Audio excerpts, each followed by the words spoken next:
téléphone pour prendre une photo. Ta batterie affiche 30%. Tu l'utilises 2 minutes, il s'éteint. Tu rentres chez toi, tu branches ton téléphone, il se rallume à 30%. Ce n'est pas un bug, ce n'est pas un défaut de fabrication. Et une fois que tu comprends ce qui se passe à l'intérieur de ta batterie, tu ne regarderas plus jamais ton téléphone de la même façon. Aujourd'hui, on va comprendre comment fonctionne une batterie, pourquoi le froid la tue et ce que ça dit sur l'énergie en général.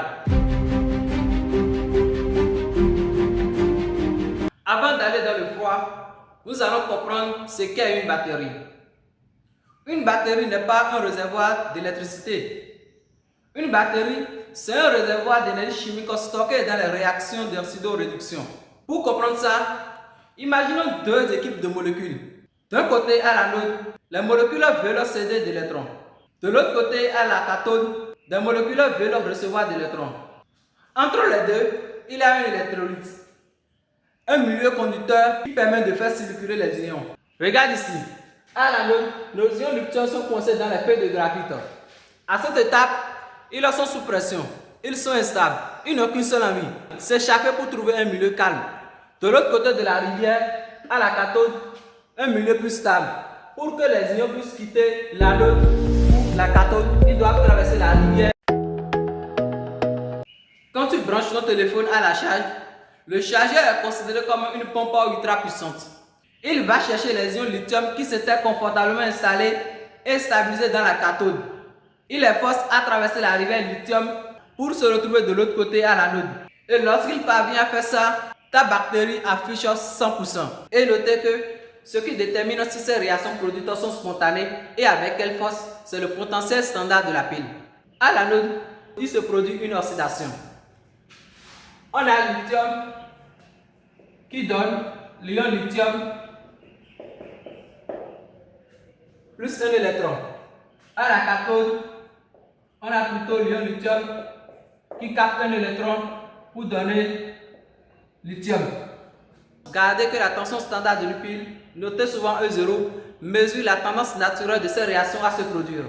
Elle est souvent liée directement à l'énergie de Gibbs, qui a pour formule delta G0, c'est moins N F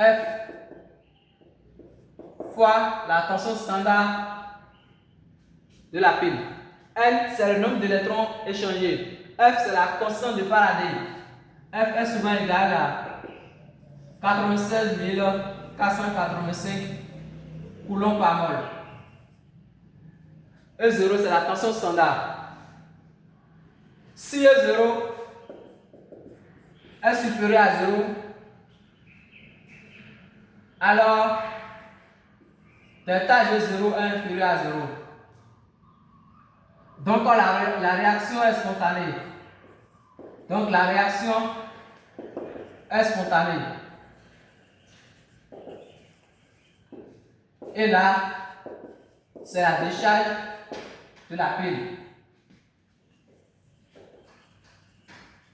Pour que la batterie se charge, tu forces delta G à devenir positif en lui injectant de l'énergie électrique.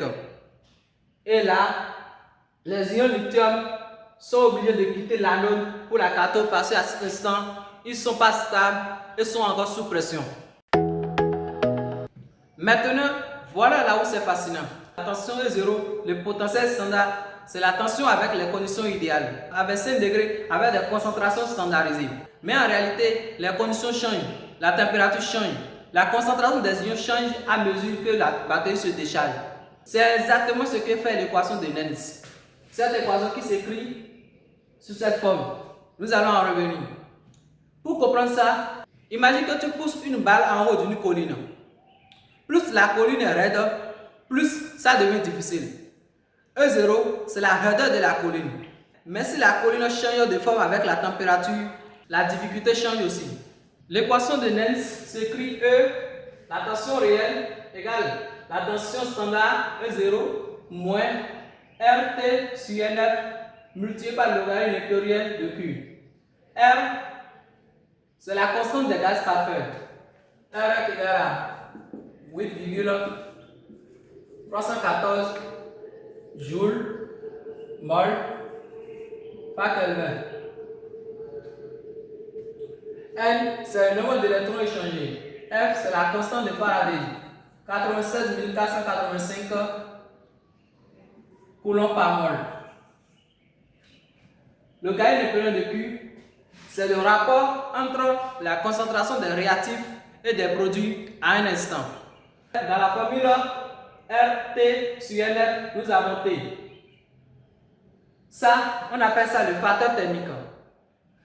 Il dépend du temps. Lorsque le temps diminue, le rapport RT sur NF diminue aussi. Donc, E diminue. La tension réelle diminue.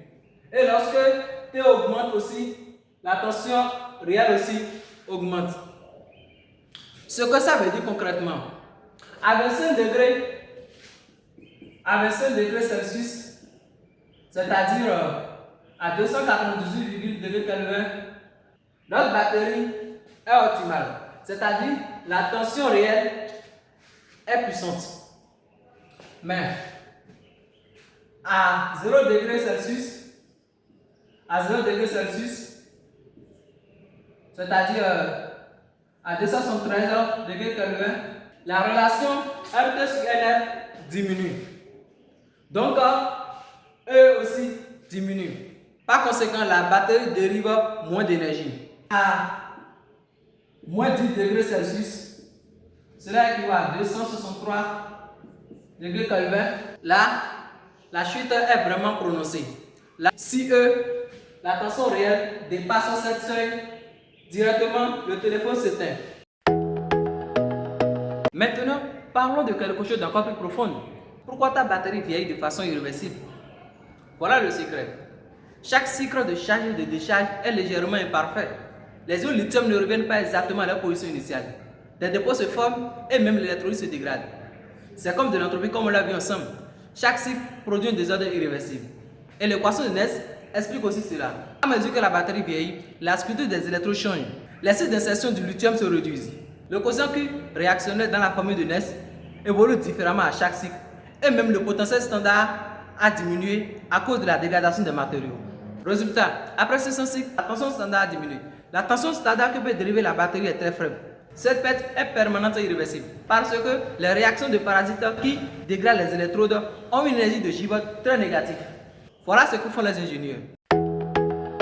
Gestion thermique active. Les voitures électriques chauffent la batterie avant la recharge par grande froid. Pourquoi? Pour maintenir T dans une plage où l'équation de Nernst donne une tension suffisante. Pas de magie, c'est de la thermodynamique à appliquer, le BMS, Battery Management System. Il calcule la tension réelle E à partir des mesures de T. Quand E s'approche du seuil critique, il coupe la décharge. C'est exactement l'équation de Nernst, la chimie des électrodes. Les chercheurs développent des matériaux dont les potentiels standards varient moins avec la température et dont les réactions de parasites ont une énergie de J-volt moins négative. Objectif, une batterie dont les performances sont stables sur une plage de température large. On peut optimiser, minimiser, mais jamais éliminer complètement. Voilà ce que moi j'aime dans la thermodynamique. On a commencé avec un téléphone qui s'éteint à moins 10 degrés Celsius. En tirant ce fil, on a touché à la thermodynamique, au potentiel standard, à l'équation de Nernst et à l'entropie irréversible. ΔG égale à moins NFE0. C'est l'énergie disponible pour la réaction. E égale à E0 moins RT sur NF, le gain népérien de Q. C'est comment cette énergie varie avec la température et l'état de charge. Les deux équations nous montrent comment fonctionne une batterie. Voilà ce qu'on a compris aujourd'hui. Une batterie vieillit parce que chaque cycle de charge et de décharge produit de l'entropie irréversible. Les électrons se dégradent, l'électrode se détruit. Et cette dégradation, aucune ingénierie ne peut l'annuler complètement. Ta batterie se dégrade après 500 cycles. Les électrodes accumulent des dépôts irréversibles. Est-ce que ça ne te rappelle pas quelque chose? Toi aussi tu es un système chimique. Toi aussi tu fonctionnes grâce à des réactions d'oxydoréduction. La respiration cellulaire dans chaque cellule de ton corps. Toi aussi tu accumules des dégâts irréversibles dans chaque cycle, chaque jour, chaque nuit. Toi aussi tu perds de l'efficacité après des milliards de cycles cellulaires. Alors pourquoi? C'est exactement ce qu'on va explorer dans la vidéo prochaine. Abonne-toi pour la suite.